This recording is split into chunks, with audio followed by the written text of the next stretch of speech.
Hello guys, next update naman natin itong University Station. So kamustahin din natin kung ano na yung latest dito, kung may any progress na ba dito sa area na to. So tara, simulan ulit natin yung pag-ikot. So ngayon pa rin ay January 21, 2024. So tara, quick update muna tayo dito sa MRT7 project.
Dito naman tayo malapit sa University Station.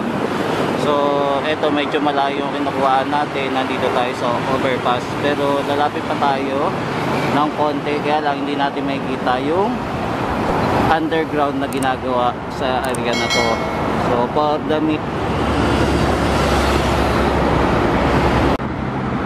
dito sa University Station, mapapansin natin yung mga tambak na construction materials na gagamitin para sa station. So dito nila tinatambak.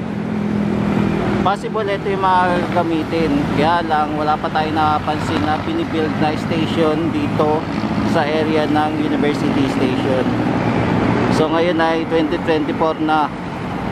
Wala pa tayong update kung kailan masisimulan itong project na to, kung ano ba yung problema at hindi pa naitatayo yung mga foundation ng station dito. So abangan na lang natin yung latest update kung kailan sila magsisimula.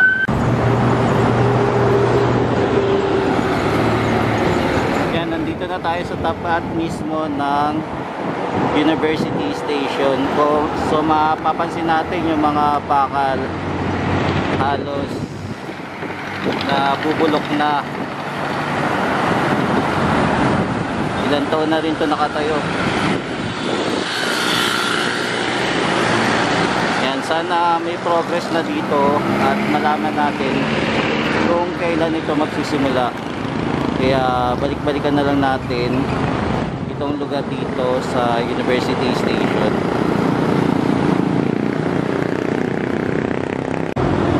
Yan, dito naman area na to, papunta na itong UP. Itong may harang.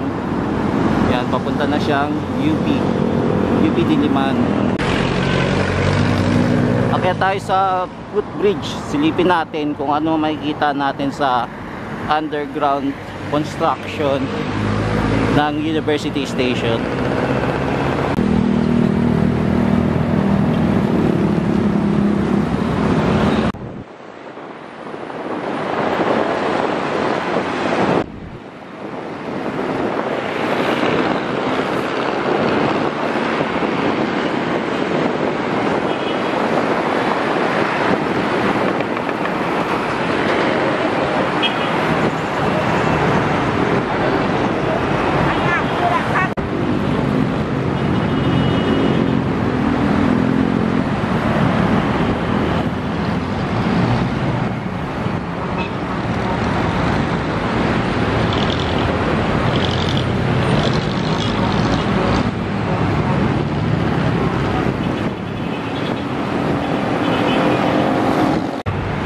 ito muna po yung quick update natin dito sa University Station.